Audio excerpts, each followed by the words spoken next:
I will start with how to quickly sketch a sine and cosine function. Before we start sketching them, let's just do a quick refresher of some of the properties of what we know for both sine and cosine that will help us sketch them quickly. We know both of these graphs have a period of 2 pi or 360 degrees. We'll usually stick with the radians. And we know they both have an amplitude of 1. That is always a positive amplitude. Now, in general, I like to fill in the formula. The amplitude is found by finding the maximum minus the minimum, which gives you an overall height of the function, and divide by 2. That tells you from the midline how far up you go for the maximum or how far down you go for the minimum. We'll come back to that last one. But this gives us kind of an idea of how we want to set up our graph. We'll start with the sine function first, and then we'll come back and do cosine afterwards. So for the sine function, to draw one full period, we want to go up to 2 pi, and we'll be breaking it up into kind of 4 sections or intervals. In general, when I'm quickly sketching, I want to label the maximum, the minimum, and the x-intercepts, and those together will kind of give me a good base graph.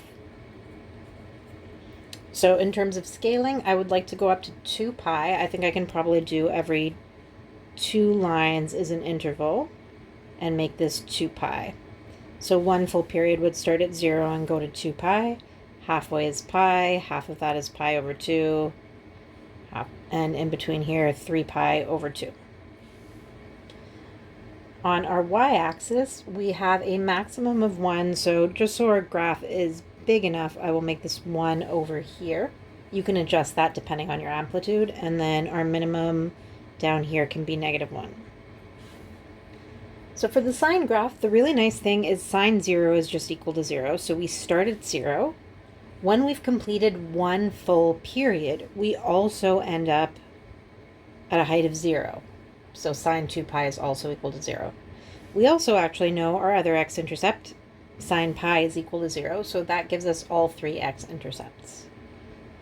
Now, we also use the pi over 2 and 3 pi over 2 to give us some points. Sine pi over 2 is 1. Sine 3 pi over 2 is -1. So now we actually have the maximum, the minimum, and the x-intercepts, and when we sketch through that, that would give us one full period. The graph does keep repeating after that, and I'll show a little bit of what that looks like, but this kind of gives us a good starting point. Now, when we draw our graph, we want to do our best to try and kind of make it a rounded graph. It may not be perfect, but try your best to not have it pointy. That would be one period. I'll just go along the domain for one period. From 0 to 2 pi, that would be one period of the graph.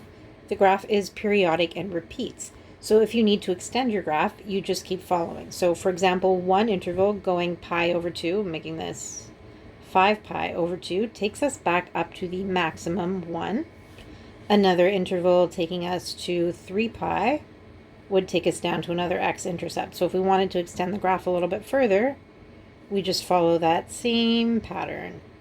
And it keeps going, and it also keeps going this way as well if you want to extend it. I'll just do a little arrow there and there. But that kind of gives us our key points for one period and a little bit extra for sine. Let's do something similar for cosine. So again, we'll label in 0. Sorry, I won't put a point there, but we'll label in 0. And then we'll do 4 intervals for one period. So one period is still 2 pi. We can keep going a little bit if we want to. Halfway is pi, pi over 2, 3 pi over 2. We still have a maximum of 1 and a minimum of -1. But we have a different starting point now. So if we think about cosine 0 is actually equal to 1. That's actually going to be our maximum of the graph. So we start at our maximum. If we think about our x-intercepts, pi over 2 is an x-intercept. Also 3 pi over 2, so we might as well put that in. And then our minimum actually happens at cosine pi. That is equal to -1.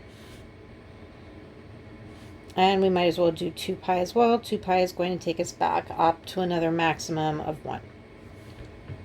We're going to have a similar curved shape. So I'm going to start here, but the graph does actually keep going that way. Don't assume that it just starts at 0. We curve this way through our x-intercept, curve this way through our x-intercept, curve this way.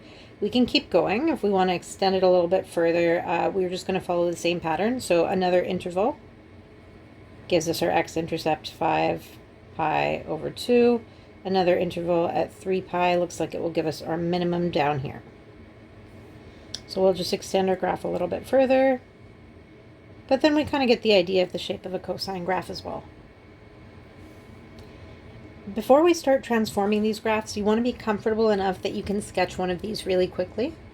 Once we do start transforming it, these are the key points. Your maximum, your minimum, and your x-intercepts, these are the key points that we're going to transform. If we take a look at these two graphs, notice that they also follow kind of a similar pattern. I don't know if I can trace very well, but notice if we start from the maximum, it goes down,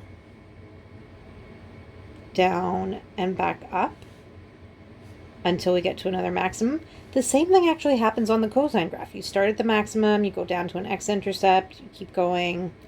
It's the exact same shape. It just sort of has a different starting point. You can also think of this as a horizontal translation. It's being slid to the left or right.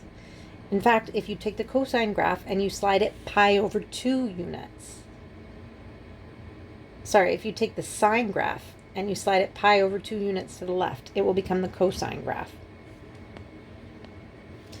We call this, for a horizontal translation, we call this a phase shift. I'll write that in on the side. Phase shift.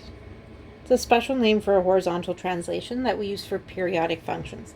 The sine curve shifted pi over 2 to the left becomes the cosine curve.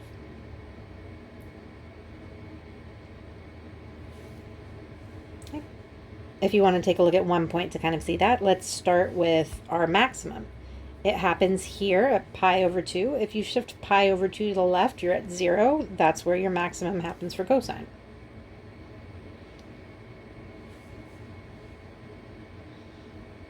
All right, before we start transforming, let's take a look at how our transformations will look on an equation.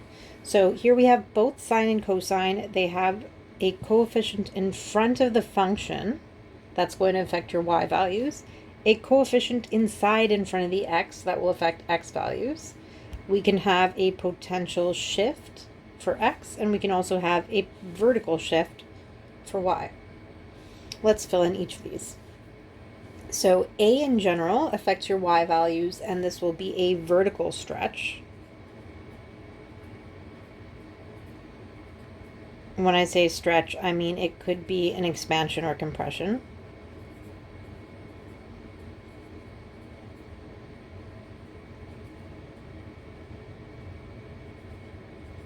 This changes your amplitude. So our original amplitude was 1 with a minimum of -1 and a maximum +1. But this will change amplitude.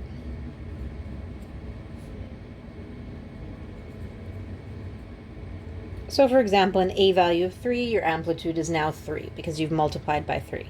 An a value of 1/2, your amplitude is now 1/2 because you're multiplying all your y values by 1/2. All right, B will be our horizontal stretch.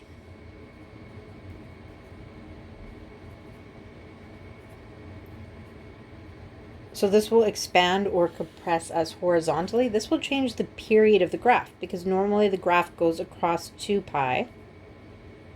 If we stretch it, it will change that period to not be 2 pi anymore. C will give us our horizontal shift left and right.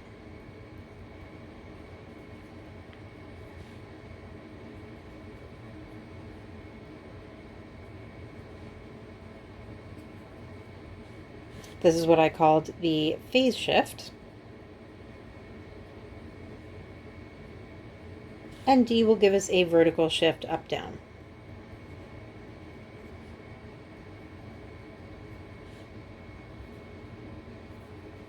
So this will also affect your maximum and minimum as you slide the graph up and down. Specifically, we like to say that it will change the midline of the graph.